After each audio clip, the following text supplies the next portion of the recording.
My honeybee, you are quite the poet, cousin. It's a shame such talent goes to waste on these letters. You should think about taking up a pen name. You could write the next Golden Ass. Does it ever cross that brilliant brain of yours that you could channel your potential into far more productive activities? Why waste your life with the lame cripple? Why spend the morning playing with some foolish boy when you could take me for everything I have, gallop to the Pillars of Hercules, and become whoever you wish to be? Perhaps I am not the only master who desires slavery. Perhaps you wish to be chained to the foot of Rome.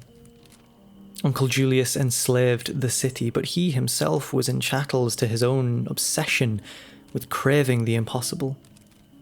His lust is now our curse, as it was for my nephew and my uncle before him. It is a sickness that has pervaded Rome since the founding. Romulus murdered his brother over a border dispute. Pompey built his career on the corpses of fellow Romans. His inspiration was Alexander, another man with a disease for the impossible. A man who took his broken-down army to the limits of the world, who 9 times sought to embrace death with relish on the battlefield. 9 times he tried to die like a man, only to fall victim to a measly fever. Quite the anticlimax, no? Quite the opposite to my nephew, for I doubt he desired the slaughter of his wife and daughter as his guard plunged a dagger into his chest. Perhaps your philosopher for hire was correct in his statement. The Caesars are destined to have what they want, but not what they need. Perhaps all great men are afflicted with said curse. The great women who stand in the shadows also. Until a cure is perfected, we shall tear each other limb from limb. This is an ominous prediction indeed. The gods certainly have a unique sense of humour. Like poor Oedipus, any attempt to halt fate will only end in blood and tears. The question is, my love, will you stand with me as we plunge to the palace of Persephone? Will you hold my hand as Cerberus devours us whole?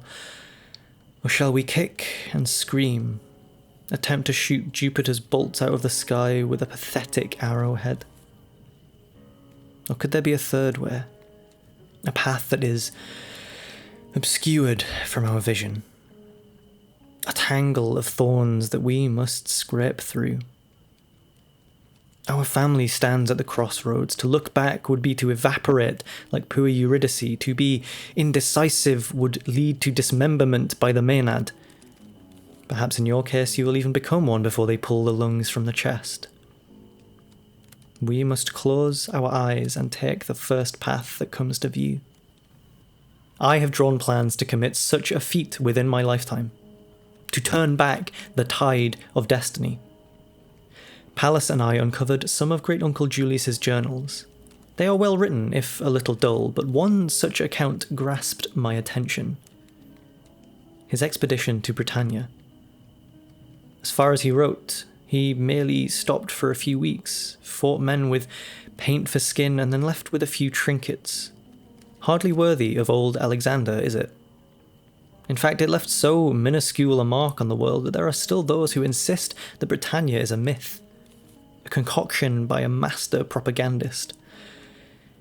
He failed to achieve the impossible, though he came ever so close. I shall pick up the reins where he dumped them on the beaches. Augustus made it clear that the boundaries of the empire were forever fixed after the disaster at Teutoburg. When my legions march through the mud and rain, when the blood of the painted men sinks within the sand, the eagle of Rome shall look out upon her brand new province, and her subjects will cry out the name Divus Claudius. Divus Claudius. Great is the divinity who conquered the impossible.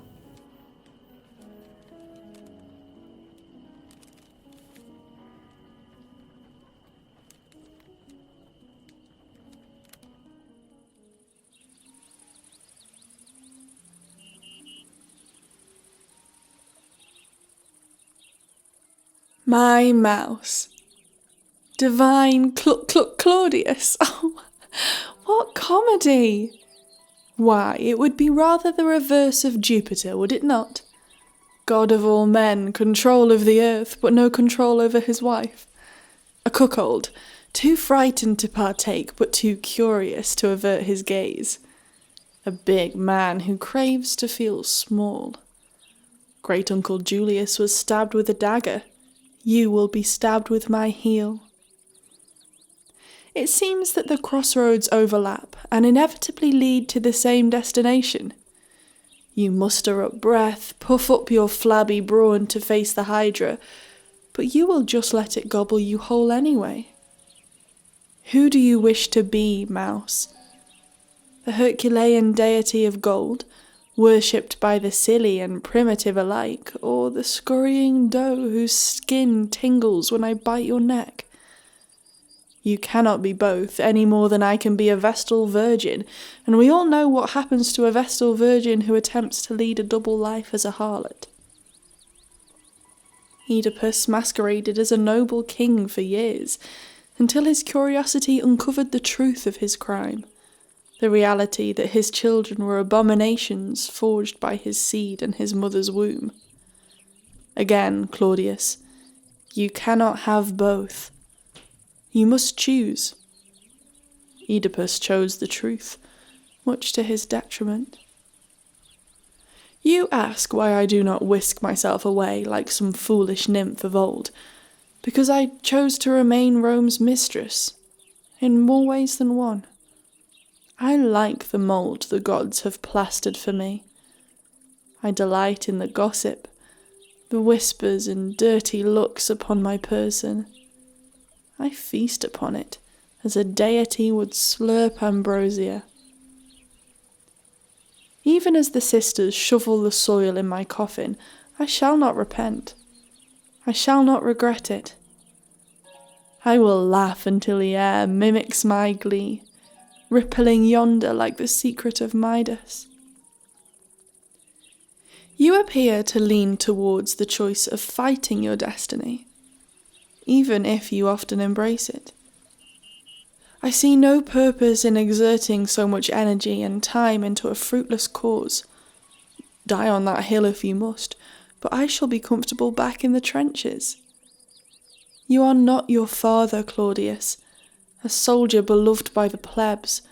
No one even knew you existed until the Praetorian caught you shaking behind a curtain, pleading for nothing but the highest mercy.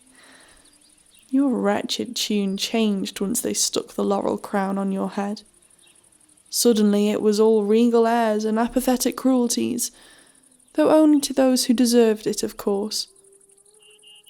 You executed Chirea to make an example of Little Boots' killer, but you couldn't punish all the ringleaders, for they would hate you, and poor little Claudius cannot stand to be hated, can he?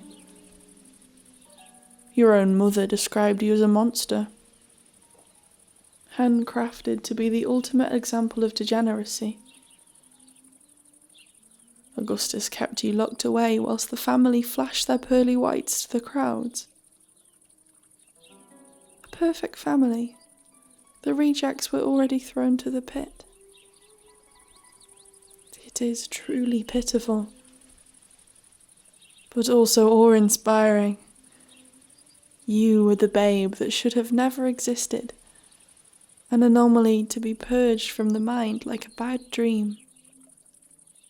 Yet you do not disappear. I love you for it.